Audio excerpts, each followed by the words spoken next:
Nghĩa là những người bán xấu, người ta vào sản phẩm của chúng ta, người ta đổi listing của sản phẩm, đổi thông tin của sản phẩm của chúng ta, và người ta sẽ đá bay mình ra.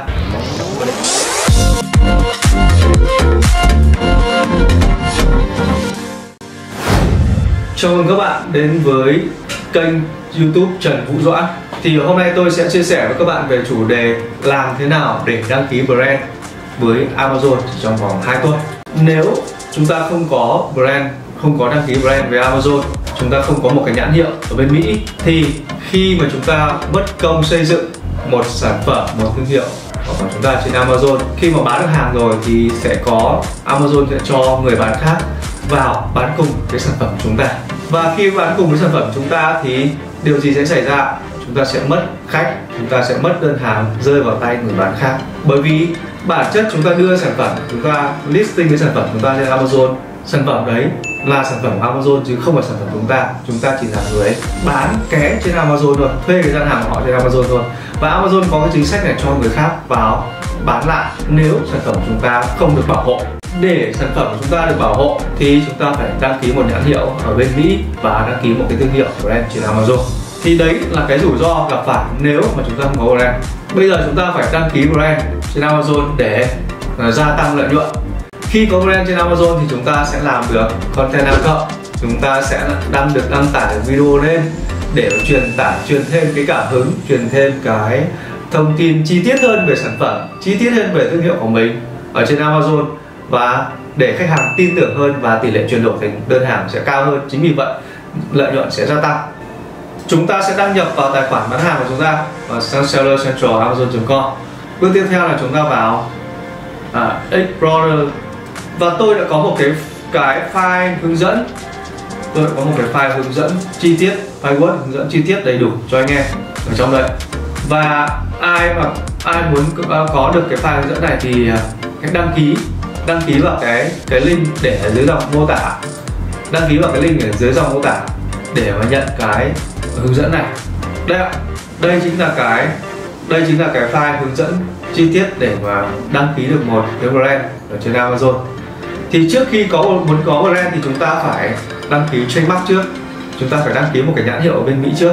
Muốn đăng ký nhãn hiệu bên Mỹ thì cái nhãn hiệu đấy phải chưa từng được sử dụng ở bên Mỹ, chưa được ai sở hữu cái quyền đó ở bên Mỹ. Tôi ví dụ, tôi có một cái thương hiệu,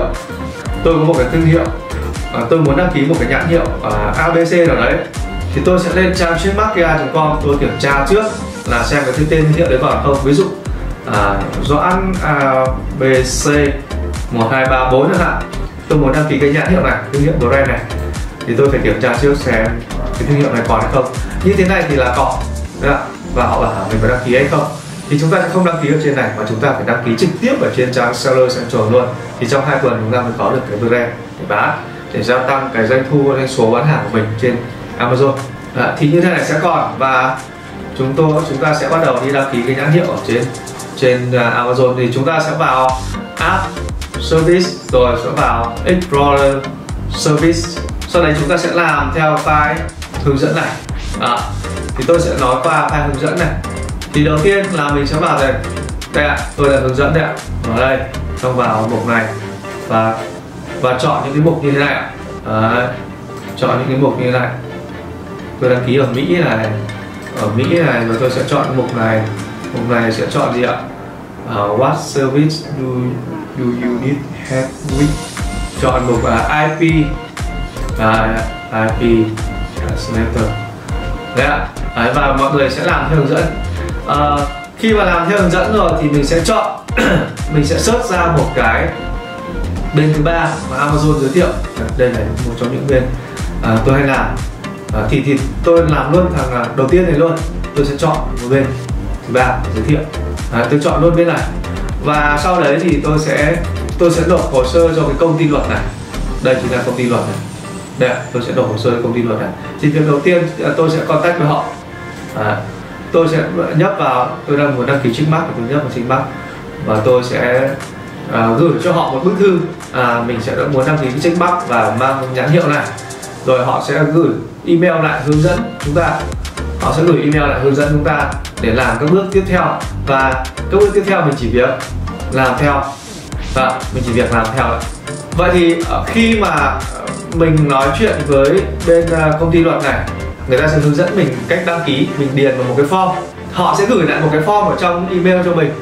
Thì cái form đấy họ sẽ bắt chúng ta, họ sẽ cho chúng ta điền các thông tin, chúng ta điền các thông tin vào trong cái form đấy.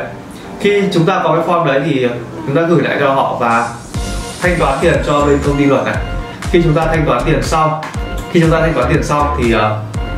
chỉ trong vòng 2 tuần, xét duyệt hồ sơ là chúng ta sẽ lấy được một cái mã series đăng ký, cái mã số series đăng ký, và chúng ta dùng cái mã số series đăng ký đấy để đăng ký thương hiệu, đăng ký brand trên Amazon chỉ trong vòng 2 đến 3 tuần thôi. Đăng ký thương hiệu xong thì chúng ta sẽ list sản phẩm được, chúng ta sẽ được list hàng lên, chúng ta sẽ được list video lên, list hình ảnh lên, vân vân, và doanh thu, doanh số sẽ gia tăng tỷ lệ chuyển đổi.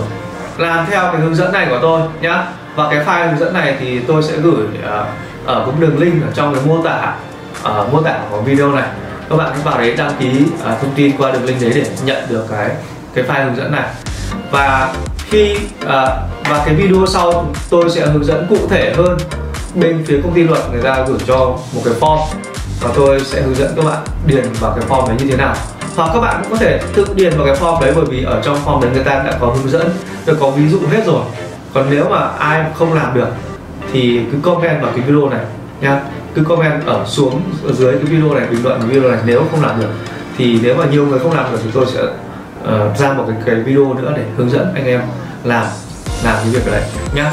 Để ủng hộ kênh của tôi thì các bạn hãy nhấp vào nút đăng ký hoặc vào nút chuông, hoặc là share cái video của tôi đi để tôi có cảm hứng cho những cái video tiếp theo, chia sẻ cho mọi người nhiều kiến thức bổ ích hơn. Xin chào và hẹn gặp lại các bạn vào video sau.